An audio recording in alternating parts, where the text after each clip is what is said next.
A wonderful morning to you all and welcome back to the another episode of Civilspedia's Daily Current Affairs Analysis for the day of 26th November, brought to you by Shankar AS Academy. And the quote for the day is, "Keep your face always towards the sunshine and the shadows will fall behind you," by Walt Whitman.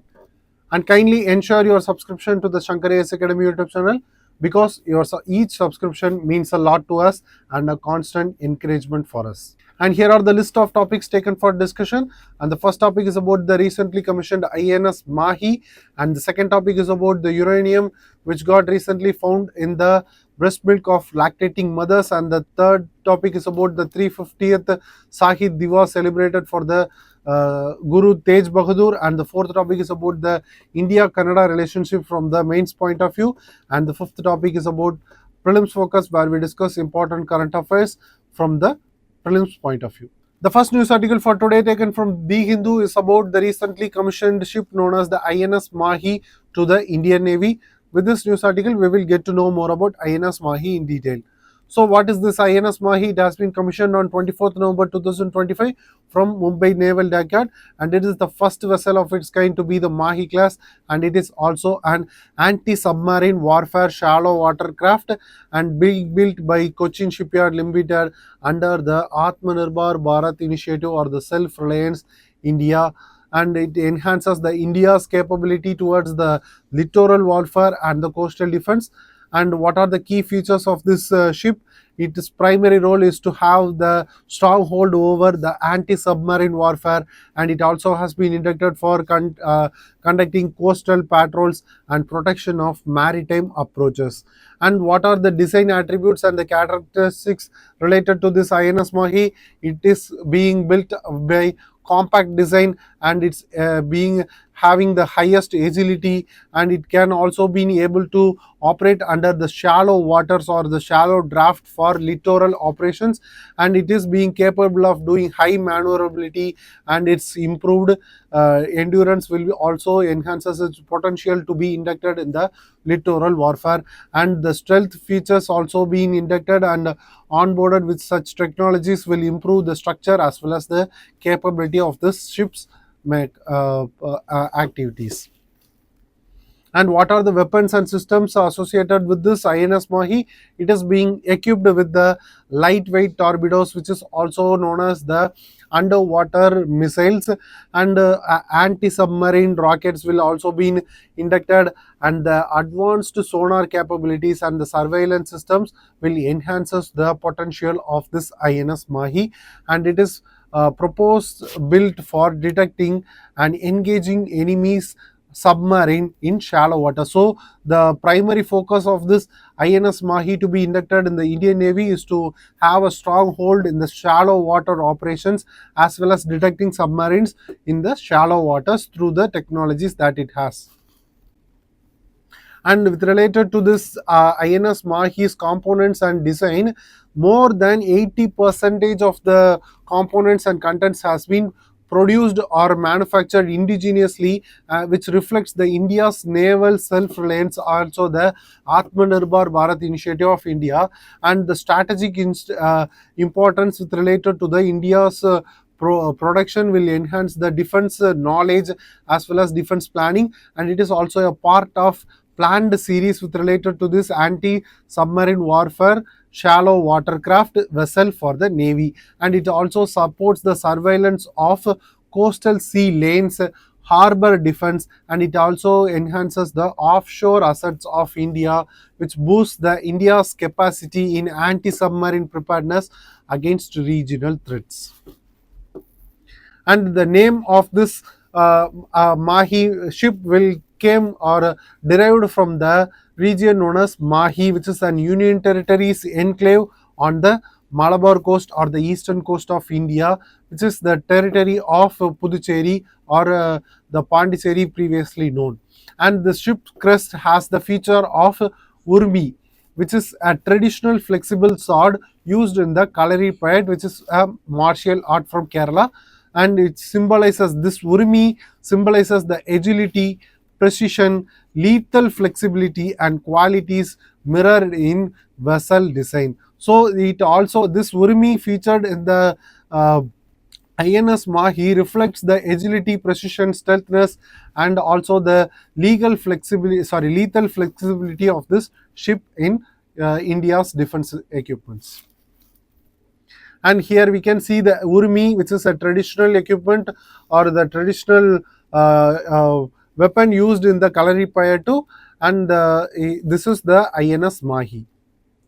And with respect to this Kalaripayattu, it is considered to be one of the oldest and most scientific martial art forms in the world.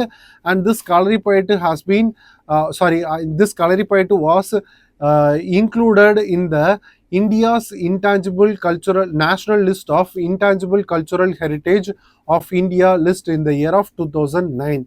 So, with respect to this Kalaripayattu, this Kalari means a battlefield or the traditional gymnasium in the Malayalam, and this payattu means to battle or to have a fight. So this will be the primary definition of this Kalari payattu, and it is a traditional martial art form from Kerala. And it is believed that this Kalari payattu has been introduced to China by the famous monk known as the Bodhidharma. And why this anti-submarine warfare shallow watercraft class matters for India's defense equipment or the defense system was to fulfill a key Navy's requirement for littoral anti-submarine warfare activities and augments the larger platforms such as P-8I aircraft and also the anti-submarine warfare corvettes, and boost the coastal security in the Indian Ocean region. So this will be very important not only for our UPSC prelims, it can also be asked in other defense related government examinations. So moving to the prelims practice question, consider the following statements regarding INS Mahi. First statement, INS Mahi is an anti-submarine warfare vessel designed for shallow water operations. Second statement, the ship's crest features the traditional Urmi sword associated with Kalaripayattu of Kerala. Which of the statements given above are correct? And the answer for this question will be both 1 and 2 are correct because both the statements are correct. Yes. With this, we move to the next topic. The recent study has revealed that the uranium has been found in the breast milk of lactating mothers across Bihar. So it is very concerning towards the lactating mothers as well as the newborn baby. So with this news article from The Hindu, we will get to know more about the uranium as well as its health related issues from the UPSC prelims point of view. So what are the key findings of the study? The study has analyzed more than 40 breast milk samples from the lactating mothers across Bihar.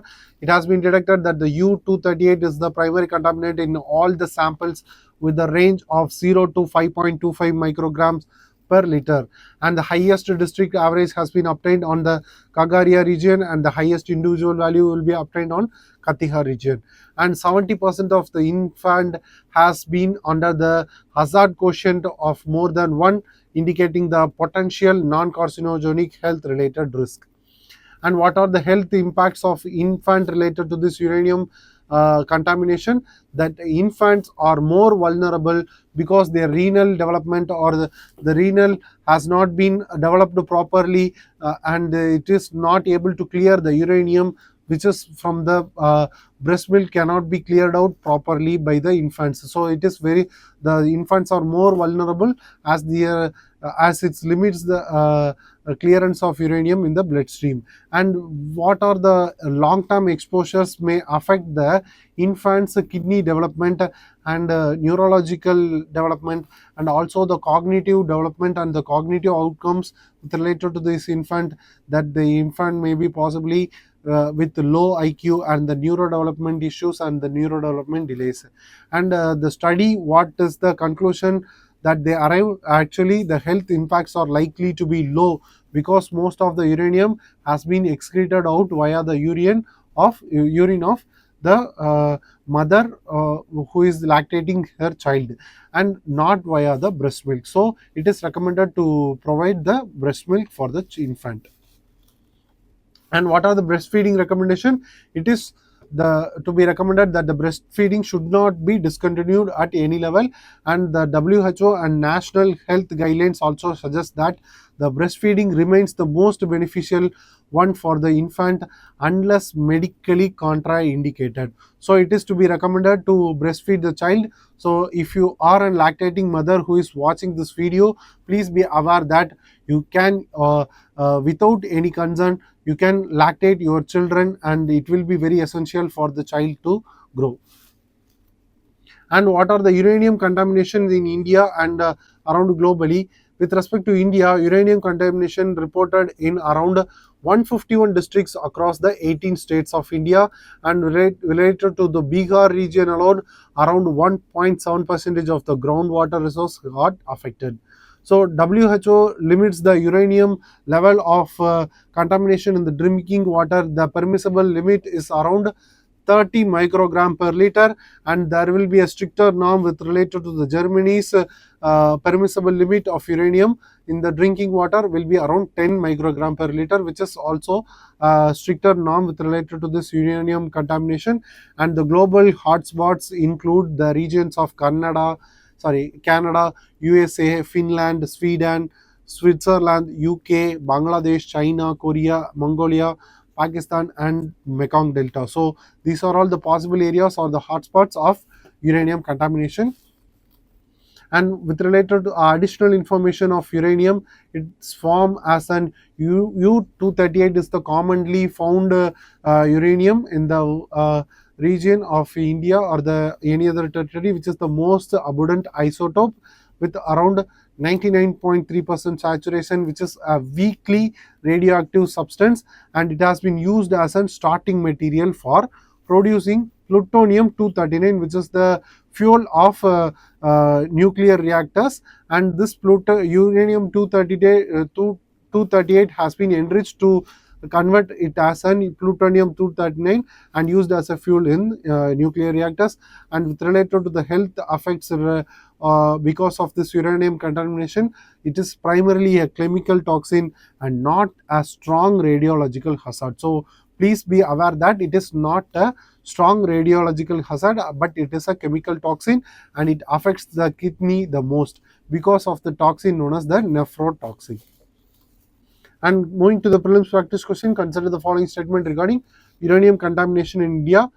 First statement, uranium 238 is primarily a chemical toxin rather than a radiological hazard for human. Second statement, according to recent studies, uranium contamination in groundwater has been reported from over 100 districts in India. Statement 3, WHO prescribes a limit of 10 microgram per liter for uranium in drinking water. Which of the statements given above are correct? So we can easily infer that the third statement was incorrect because the WHO's recommended or the permissible limit was 30 microgram per liter. So the third statement was incorrect. We can easily eliminate the third statement from the option, and we can arrive at the answer option A, 1 and 2 only. Yes. With this, we move to the next one.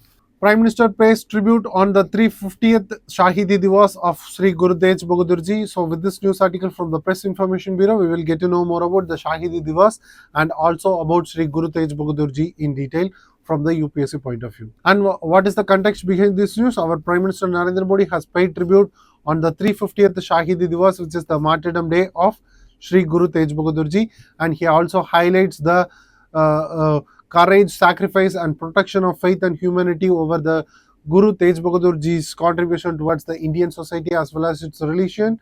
And we also has to note about the Shaheedi Diwas from the UPSC Prelims point of view, which is very important, which is the martyrdom day of Sri Guru Tegh Bahadur, who is the 9th Sikh Guru, and this day has been observed on 24th November every year as per historical records of execution in 1675. And what was the purpose of this Remembrance Day? It is to remember his sacrifice to protect religious freedom, specifically defending the Kashmiri Pandits from forced conversion under the Mughal emperor's rule of Aurangzeb. And we also have to note about Sri Guru Tegh Bahadur Ji with respect to his identity as well as his contribution. He is the 9th Sikh Guru of Sikhism between 1664 to 1675, and he is the son of Guru Har Gobind Sahib, who is the 6th Sikh Guru of Sikhism. And Sri Guru Tegh Bahadur is also known as Hind Di Chadar, which is very important for our UPSC prelims preparation, which is known as the Shield of India. And with respect to his spiritual teaching, he emphasized more over the freedom of conscience, universal human rights, justice, tolerance, and equality in the society. And he got arrested and executed in the Chandni Chowk, which is a region in Delhi, which is also the uh, place of Gurudwara Sri Sis Ganj Sahib, and he refused to convert to Islam and defended the religious liberty of people, and he got martyrdom in the year of 1675. And with respect to his writing and his literary works, he composed 115 hymns which got included in the Guru Granth Sahib, which is the holy text of Sikhism, which focusing over the detachment, fearlessness, and the universal brotherhood. And the historical and religious significance with related to Sri Guru Tegh Bahadur Ji, he is the first major martyr in the world history to sacrifice his life for another religion's protection. So he protected the religion of Kashmiri Pandit to get forcefully converted into Islam, so that only he got the martyrdom, and laid philosophical foundation that later shaped the Khalsa under Guru Gobind Singh. And what are the important sites associated with Sri Guru Tegh Bahadur Ji? And Gurudwara Sri Sis Ganj Sahib of Delhi is the site of his execution, and Gurudwara Rakab Ganj Sahib of Delhi is the cremation site of Sri Guru Tegh Bahadur, and the Anandpur Sahib, which is very important for UPSC prelims, of it is in Punjab, is the town that he was founded, and it is very important. Please note that. And what are the Sikh gurus, which is very important for our UPSC prelims? The first Sikh guru, who is the Guru Nanak, is the founder of Sikhism, and the second is the Guru Arjun Dev, who is the fifth Sikh guru and the first to get the from the Sikh matter and compiled the Adi Granth, which is very important. And the other related gurus are Guru Har Gobind, who specifically focus over the militarization of Sikhism, and the other Sikh guru is the Guru Gobind Singh, who is the 10th Sikh guru, who also established the system known as Khalsa system and declared the Guru Granth Sahib as the eternal guru. And moving to the prelims practice question, consider the following statements regarding Guru Sri Guru Tegh Bahadur Ji. First, he founded the city of Anandpur Sahib. Second statement, he was executed in Delhi for resisting forced conversion of Kashmiri Pandits. Third, his hymns are included in Guru Granth Sahib. Fourth, he established the Khalsa tradition. Which of the statements given above are correct? The answer will be option A, 1, 2, and 3, because the Khalsa tradition was introduced or established by Guru Gobind Singh, who is the 10th Sikh Guru, who also declared the Guru Granth Sahib as the eternal Guru. So the fourth statement was alone incorrect. So the answer is 1. Yes. With this, we move to the next topic. Recently, while addressing the Indo-Canadian Business Chamber in New Delhi, our Union Minister of Commerce and Industry has expressed that India has seen a major collaboration potential with Canada with respect to the specific focus areas towards the critical minerals, clean energy, and the emerging technologies. With this, he also expressed that India and Canada to have a fast-track free trade agreement negotiations to boost the bilateral trade and investment. So with this news article from the Press Information Bureau, let's dive deeper into the India-Canada relationship from the broader perspective. And what made the basis of this development is the development in the India's economy. India's economy has moved from the fragile 5 economies to the top 5 global economies and expected to become the third largest economy within the 3 year down the line.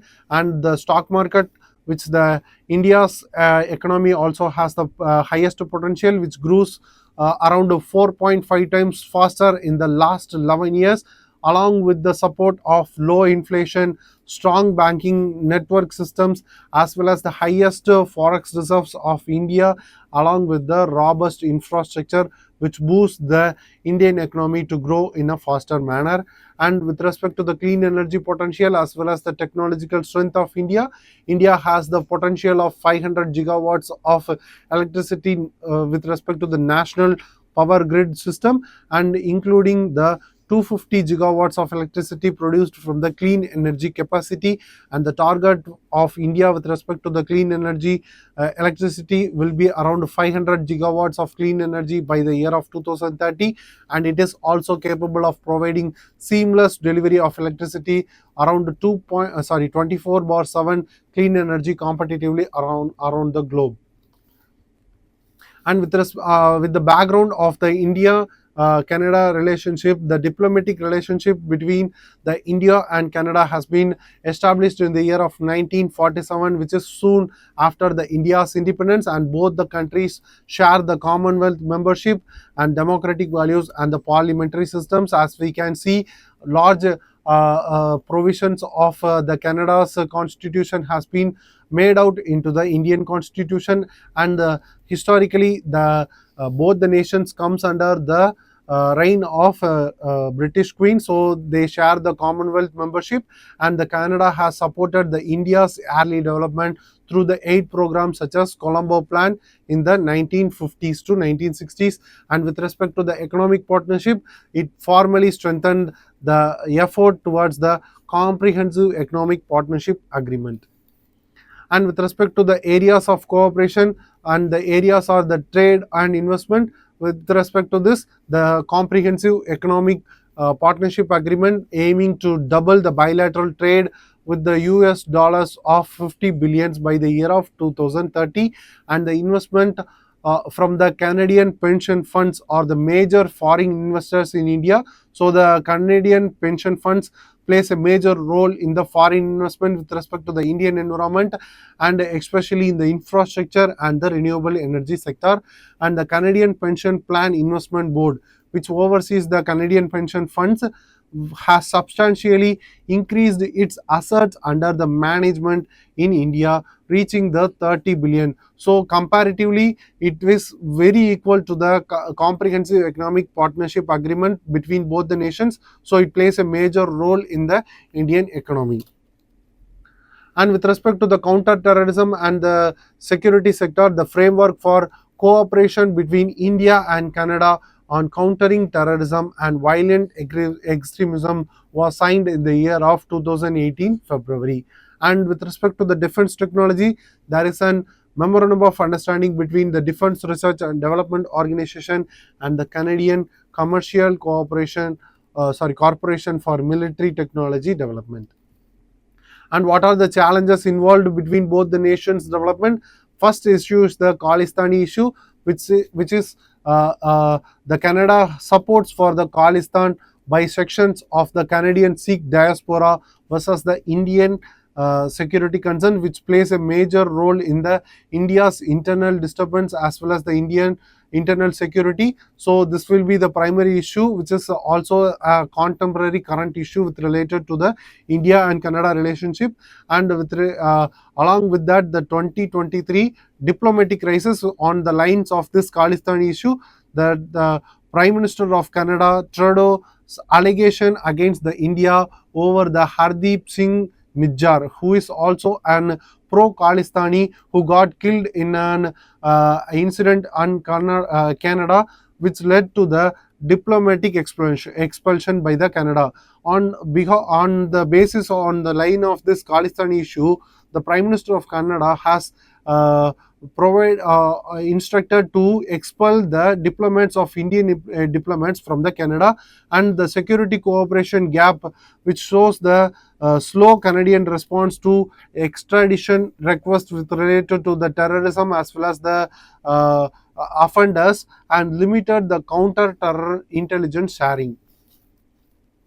And on the areas of challenge are the Comprehensive Economic Partnership Agreement as well as the Early Partnership Trade Agreement.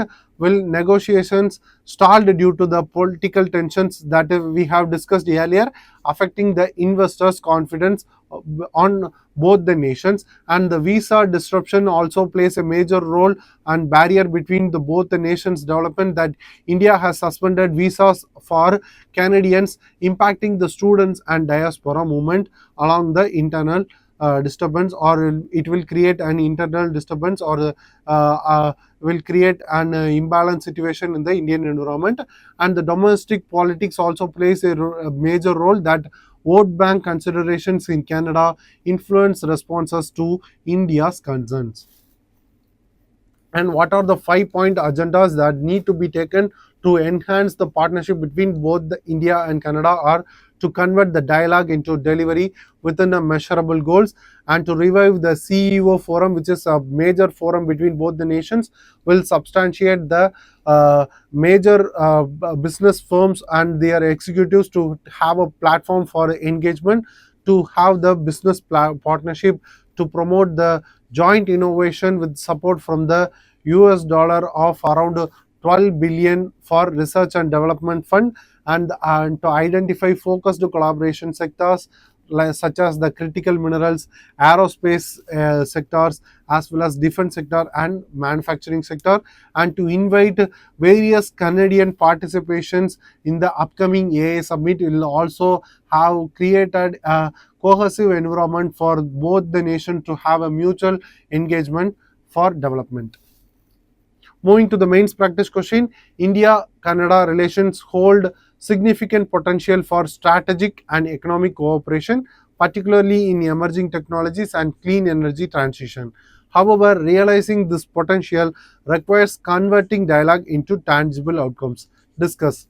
This is a 15-mark question and we need to answer within 250 words. So take this question. Please post your answer in the comment section given below. We will evaluate and give the feedback in the comment section itself. With this, we move to the prelims focus. And coming to the prelims focus, the first topic is about the chestnut-winged cuckoo, which got recently rescued from the cannon bite by a conservancy worker in the urban areas of Chennai. And the scientific name of this species was Clamator coromandus, and the family it got was the Cuccidae, which is associated with the family related to the cuckoos, and it is a monotypic taxonomical classification which has no recognized subspecies in nature, and the habitat of this chestnut-winged cuckoo will be distributed around the woodland areas, and it can also be found along the mangroves, gardens and parks, which often prefers the dense canopy as it is a very shy species in nature, and the habitat it prefers was only under the dense canopy, which cannot be seen often in the open habitat. And the distribution and migration of the species, the breeding range specifically ranges from the Himalayan foothills of the Indian territory to the northern India and the China, Myanmar and Thailand. It has the breeding range, and with respect to the winter range of its migration, it prefers the southern India, Sri Lanka and Indonesia and other parts of Southeast Asia, which is most preferable because of the dense canopy and the forest region. And the migration pattern, it moves to the southernwards migratory path because of the winter over the northern parts of India, and can often seen as a passage migrant in the peninsular India.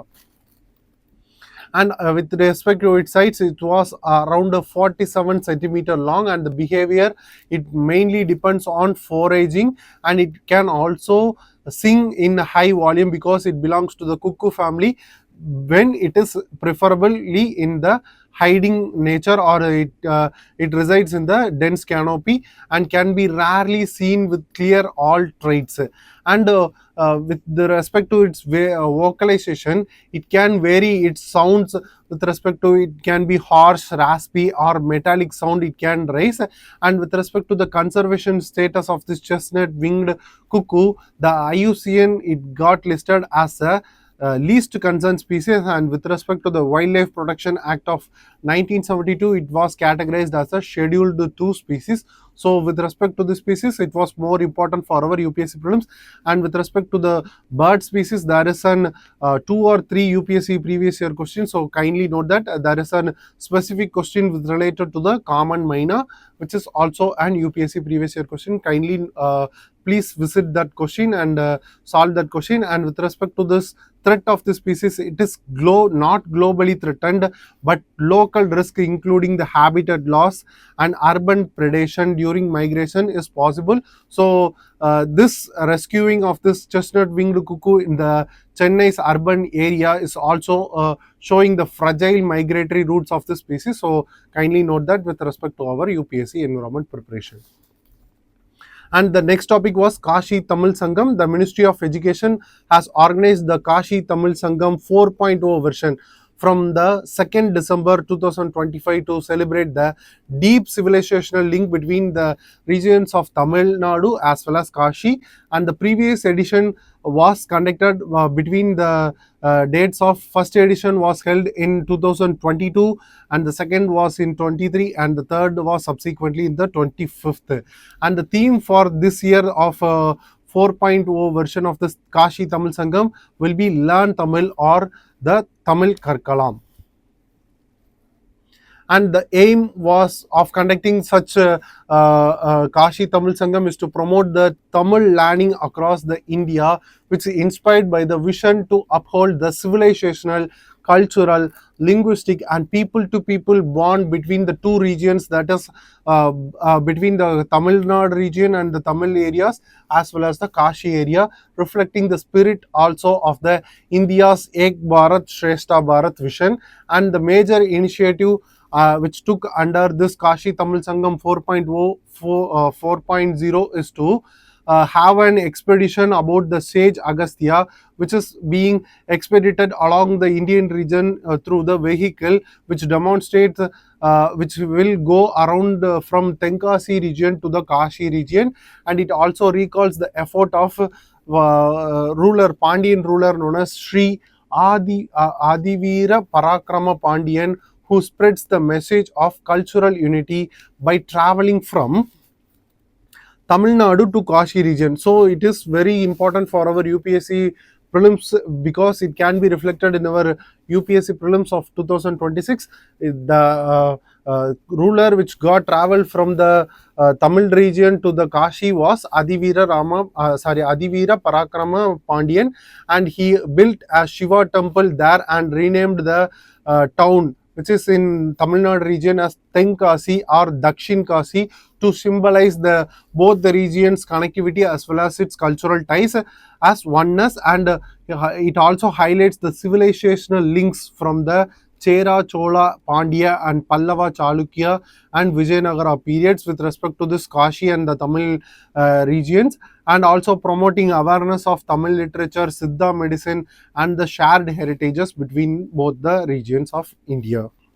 And coming to the next topic, this is about the Indira Gandhi Peace Prize for the year of 2024, and recently it got conferred to the Michelle Bachelet, who is the first and only woman to serve as the president of Chile. So it is very important not only for our UPSC prelims, and it can also be reflected in other government examinations such as SSC and banking. And she is also the former chief of United Nations Human Rights who receives the Indira Gandhi Peace Prize for the year of 2024. And with respect to this Indira Gandhi Peace Prize, it was awarded annually, so it is also important and named after former Prime Minister Indira Gandhi to commemorate her outstanding contribution to national and global well-being and to promote the cause which she espoused in the year of 1985. So the basis of provision of this Indira Gandhi Peace Prize will be on the basis that she espoused her service to the nation in the year of 1985, and it is also known as the Indira Gandhi Peace Prize for Peace, Disarmament and Development, and it was established to confer from the year of 1986, and it has been awarded by the Indira Gandhi Memorial Trust. So it is also very important, and the prize amount or the prize includes a trophy with a citation and a cash prize of rupees 10 billion or its equivalent in a foreign exchange, and the trophy is a square piece of banded hematite jasper. So it is very, very important, and the same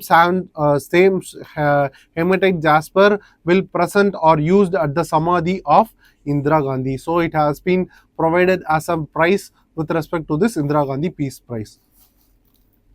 And moving to the practice question, which of the following best reflects the core purpose of Indira Gandhi Prize for Peace, Disarmament and Development? Option A, to recognize global initiatives primarily focused on nuclear non-proliferation. Option B, to honor individuals or organizations promoting international peace, equitable development and scientific progress for human welfare. Option C, to reward outstanding contribution in strengthening India's bilateral diplomatic relations. Option D, to encourage literary works advocating global harmony and non-violence. So the answer for this question can be inferred from the prize itself. The option will be the answer will be option B, to honor individuals or organizations promoting international peace, equitable development, and scientific progress for human welfare. Yes. With this, we came to the conclusion of this episode. Hope you guys like the video. Please share your positive comments and suggestions in the comment section given below, and share the video to your friends, and don't forget to click the subscribe button and the bell icon for receiving on-time notification. Thank you for watching us. Have a great day.